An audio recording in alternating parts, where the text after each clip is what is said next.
All right, everybody, welcome back to another Rocky Mountain Anglers fly tying tutorial video. Today, we're going to be taking a look at another really tried and true midge pattern here. This is one that you probably know the name of already. It's become pretty popular these days, and for good reason. But if you're not familiar, this is none other than the Bling Midge. This is a fly that's really made its name in tailwater fishing. It's a pattern that's, in my opinion, really at the sweet spot of being super simple and very effective. Nice short list of materials, comes together super quickly, and it just kills them out there on the water. So as far as who originally tied the Bling Midge in the way we know it today, I don't really have a clear answer for you. I tried to do my research and I came up with a couple different possibilities. Some folks say it came from a guy named Ray Johnston out in New Mexico, and if that's the case, kudos to him. I can tell you it's very similar to another pattern called the Yang Special, which was created by a man named Andy Kim down on the South Platte tailwater. Mr. Kim is a very well-respected angler and guide on the San Juan, and his pattern used Coates and Clark's sewing thread to create the segmented body, and then just regular black tying thread for the head. And obviously what we've got here is not too far off from that, the main difference being the addition of the flash collar here. But again, pretty darn close. And the name might also come from Solitude Fly Company. It does show up in their catalog, but I really don't want to speculate too much beyond that. If you guys know anything more about the story of the Bling Midge, please let us know down in the comments. We would definitely like to know, and of course we want to give credit where credit is due. But yeah, obviously this is a fantastic midge imitation, does really well as a larva, and fantastic as a pupa as well. That little bit of flash in there does a great job of representing the little air bubbles you see in emerging insects. And yeah, we just wanted to highlight this fly because we believe in it, and we're also going to do it with a little bit of a twist here. So yeah, let's go ahead and take a look at our materials. So for our hook choice today, I'm going to be using a Tiemco 2488. Now, typically when you see these tied commercially, they're going to be done on some sort of straight-eye dry fly hook, whether that be a Tiemco 101, a Daiichi 1110, an Umpqua U-Series 003, and that's all well and good. I also like to do mine on a Tiemco 101, but this 2488 is another good option, and you can really tie these on whatever midge hook you like. Some others that are going to be closer to this guy are the U-Series 201, the TMC 2487, the Fulling Mill Tactical Midge. Those are all good hooks. And size-wise, I'm going to be doing a 20 here for the camera, but this is usually the biggest I go. Remember, this is meant to be an imitation of the tiniest of the tiny bugs in the river, and so this 2488 comes down to a size 26, and the 101 comes down to a size 24. So I would definitely encourage you to take advantage of that. Moving on to our threads, there's going to be two here. The first of which is just this regular old 14-aught Vivus in black. This is going to be our main working thread, as well as what will also become the head. And then the other is actually going to be a bit different. This is where that twist I mentioned earlier comes into play. This is tan Unifloss. Now, traditionally, this fly is tied with some sort of heavyweight tying thread that you use for the segmented body. So whether that be 3-aught Uni or 210 denier UTC or Danville. And once again, that's totally fine, but this is a little bit different. This is a 2-stranded floss, so something that you might typically use for soft hackles or your classic wet fly bodies. But it's noticeably thicker than that 210 denier UTC, and it comes corded up like so, but when you give it an extra twist, it just turns into this beautiful rope that really emphasizes that segmented body effect that's really the defining characteristic of this fly in the first place. So I've been doing all my Bling Midges like this for some time, and I originally saw it done this way by a guy named Nick Bennick, who goes by @PhotographicFlyTyer on Instagram. Mr. Bennick is a super talented tyer and photographer. He's got some great content. Definitely go check it out. But I saw this in a post from him some time ago, and I've never gone back. So thank you to you, Mr. Bennick. Again, this is going to be a tan one. I like to stick to the natural colors for these flies. So tan, black, brown, gray, that's usually where I'm at. sort of in the spirit of highlighting some different materials for you guys, I'm going to be using some Semperfli Pertagon body for the flash collar. This is some cool stuff. It's obviously meant to be used for Pertagons, but it's specifically designed to be used underneath UV resin, which is exactly what we're doing here. The color of this one is iridescent copper, and it really is a beautiful iridescent material, but you could, of course, use whatever flash stuff you probably already have on hand, whether it be Flashaboo or Crystal Flash, Opal Tinsel, Vivus Pearl Tinsel. Those are all going to be totally fine.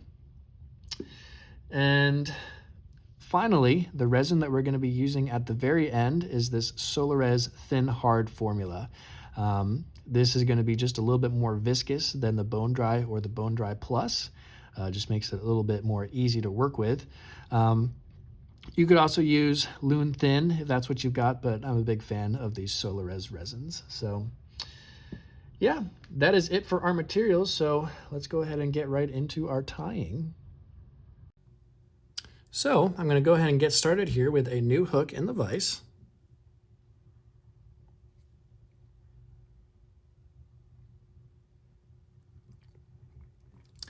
And to begin, I will first pick up my black thread, and I'm going to start this right up here up front.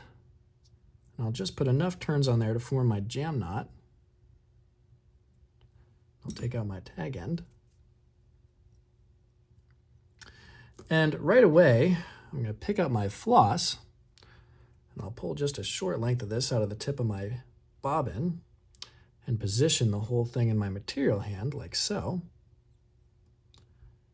And at this point, I'm just going to come in and tie this floss in the same way I would any other ribbon material. So I just catch it there with a half a turn. Make sure that's positioned on my near side. And at this point, I will start working my way down towards the bend. And I'm not going to go too far.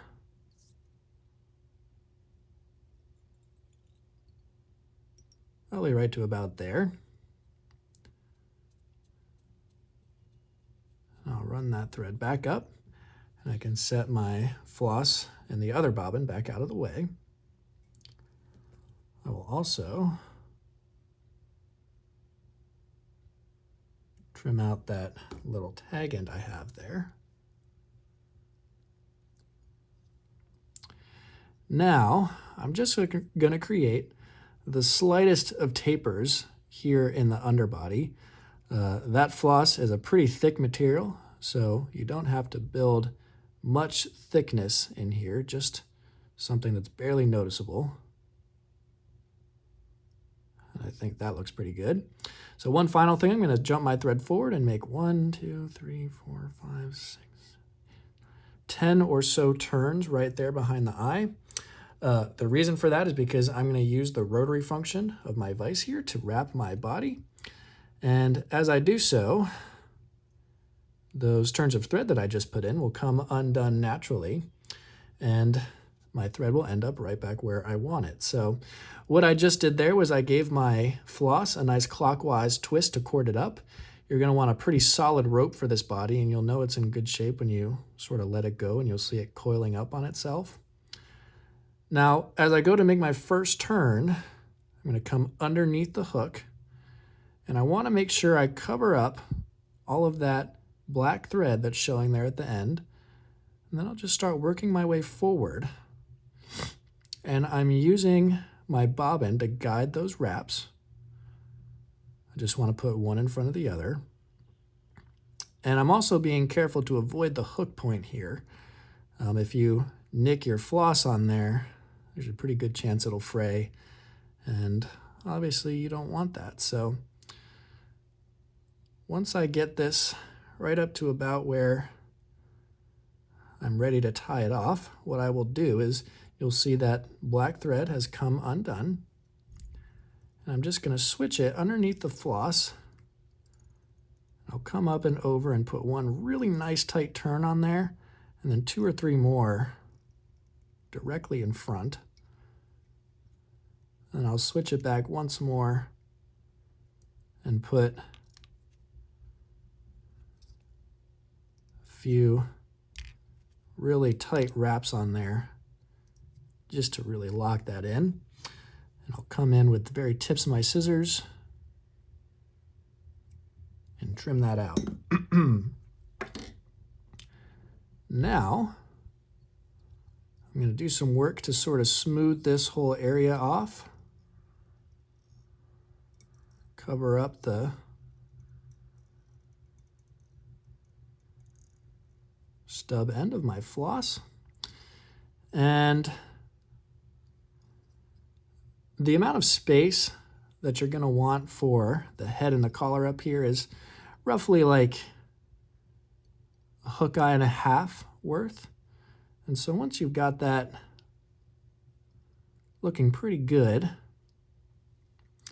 go ahead and pick up your Perdigon flash. And I've just got a few inches here that I'm working with. And I'm going to tie this material in on the near side of the hook with the curve of the material facing towards the hook. And I'll put just enough turns on there to catch it in place. I'm actually going to tilt this upwards just slightly. There we go. Now, I'll make 2 or 3 or 4 turns with this flash, just enough to make a collar.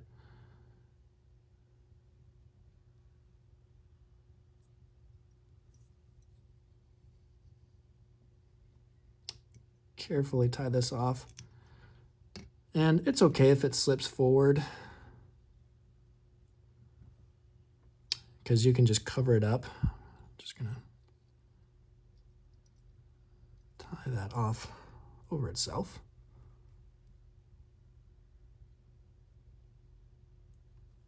The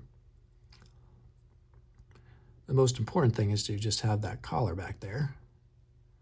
So I'll just come back over with my black,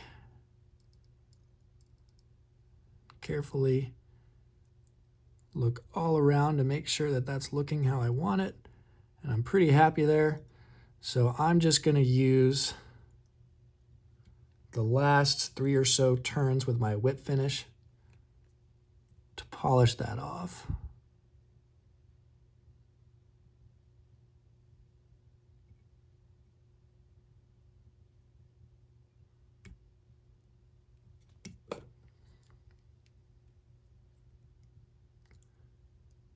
And the shape does not have to be perfect right now because we're going to put resin over it, and that'll help us out a lot. So I've got my Solarez.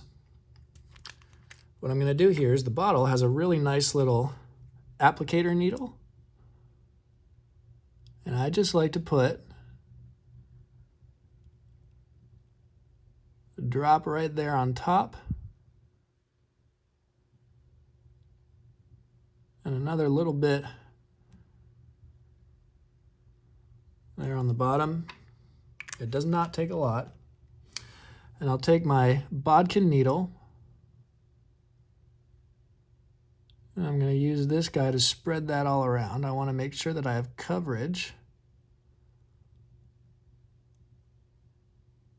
over the entire head. I'm also trying to create a slight teardrop shape.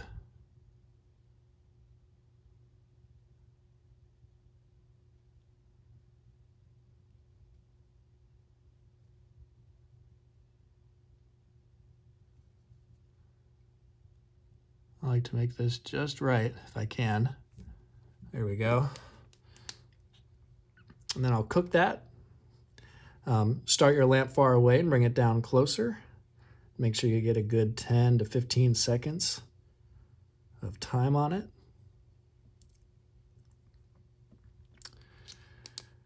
And there you go. That is our finished Bling Midge. You can see just how good that body looks with the floss. It just looks so nice and clean. And the other thing too is, it takes me a little bit more time to tie through this when I'm explaining everything, but these flies come together really fast, especially when you're in the rhythm of it. You can sit down in an hour and bang out quite a few. So yeah, I think that's all I have for you today, guys. I hope you enjoyed this video. I hope you found it helpful. As always, please feel free to come into the shop. We want to answer your questions, get you set up with these materials, and have a good conversation with you. And yeah, that is all I have for you today. And thank you again for watching. We'll see you in the next one.